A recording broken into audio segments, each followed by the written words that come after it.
Houston to Miami, even as far north as Canada. An important question being asked this year, could all this flooding have been prevented? Well, here's a man with a plan. Henk OVINK is a Dutch water expert whose government has sent around the world to share his expertise, and that's because the Netherlands, a country largely under sea level, has learned not to fight water, but to live with it. Of course, it's also had a head start on solving this problem of about 1,000 years. You'll meet OVINK in a moment, but first, here's what you need to know. There's no question extreme weather is a reality. Last summer, we watched Hurricane Harvey roar into Texas, flooding the city of Houston with record-breaking levels of water. And when I opened it, more water just rushed in. A short time later, it was Irma's turn. The powerful storm tore through the Caribbean and ripped through Florida, leaving streets flooded, neighborhoods submerged. We were caught up in the middle of it. 165 kilometers an hour just pounding this part of the Gulf Coast. Puerto Rico was hammered too. Hurricane Maria leaving parts of the island deep underwater. The Puerto Rico and the San Juan that we knew yesterday is no longer there. But flooding plagued Canada too this year. The St. Lawrence River has been on flood watch. And much of the Toronto Islands was closed off this summer because of water where it wasn't supposed to be. All this water begs the question, are there ways to turn menacing water levels into less of a threat? 1, 2, 3. How should we prepare ourselves for extreme water?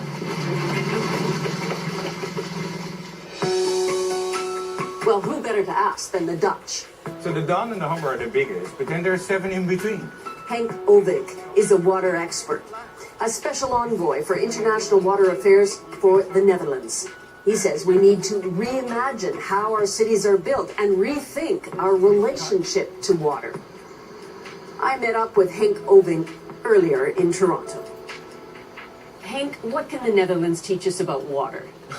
What not, I would almost say. But I want to be a little more modest. The Netherlands is a country that was, built on water.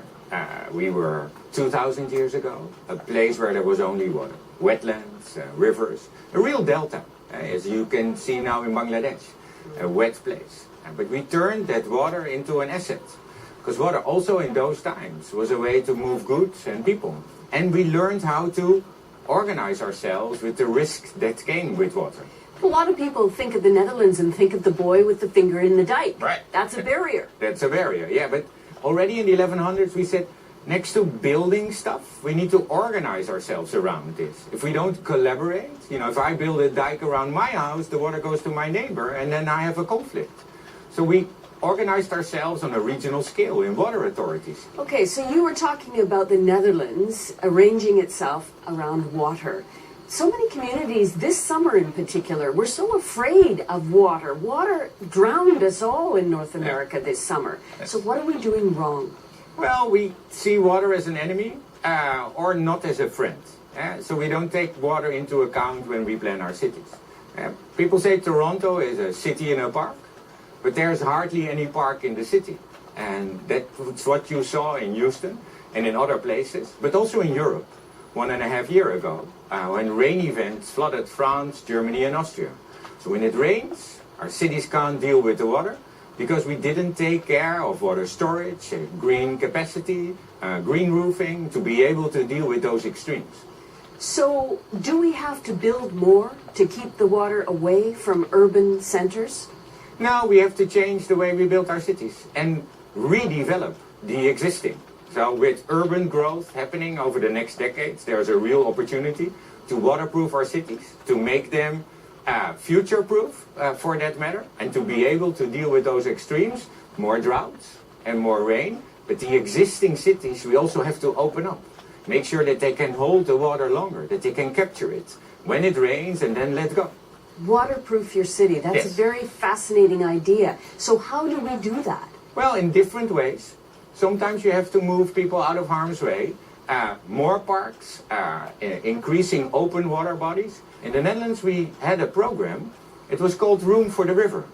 We almost flooded in 1995 and evacuated 250,000 people and then thought, the rivers, we forgot about them.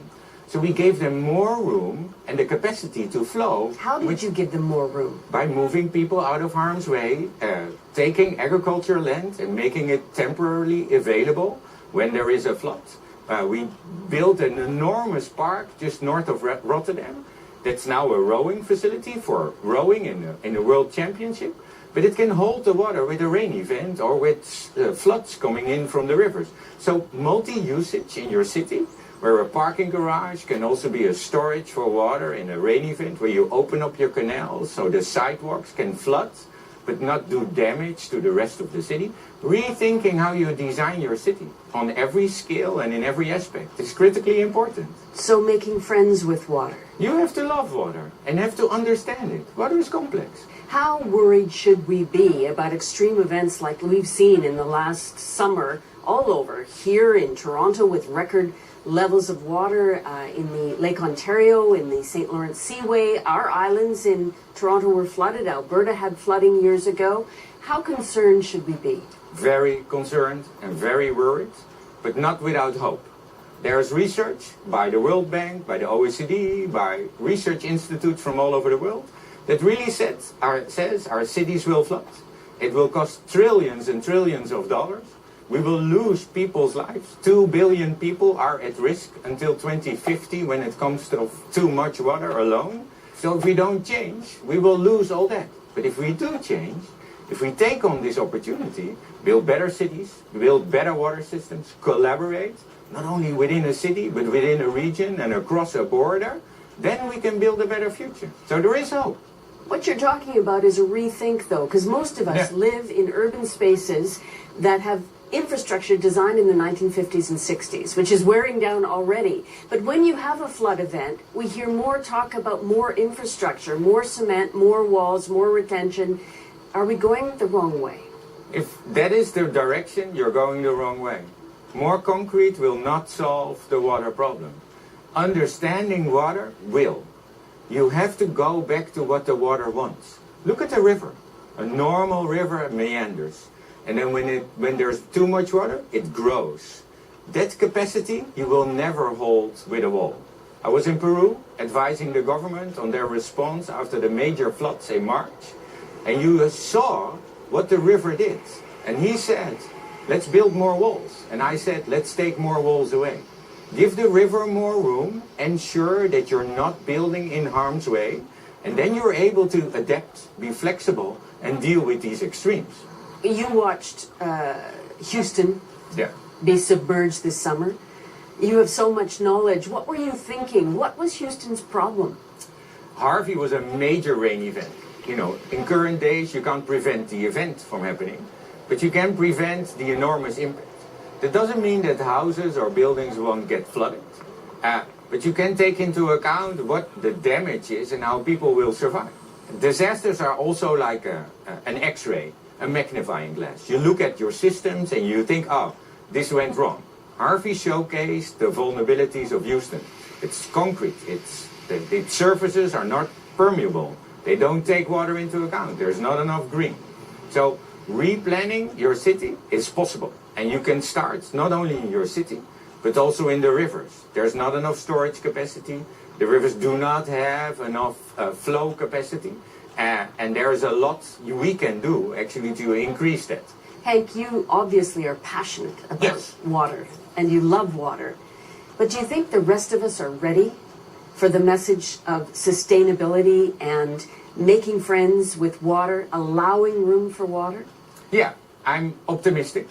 After floods happening, you see people step up and say, this is our responsibility.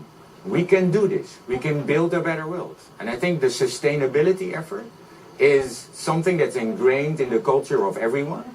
We want to take care for our children and grandchildren, for our neighbors and families and friends. And that's in a way sustainability. Now we have to up our game a little and say, with that ambition, we will not reach the goals we need. But by embracing the capacity we have in our hands, we can really transform and change the world. Well, lots to think about, especially after this season of flooding. Thank you so much. Thank you, Susan. It was a pleasure.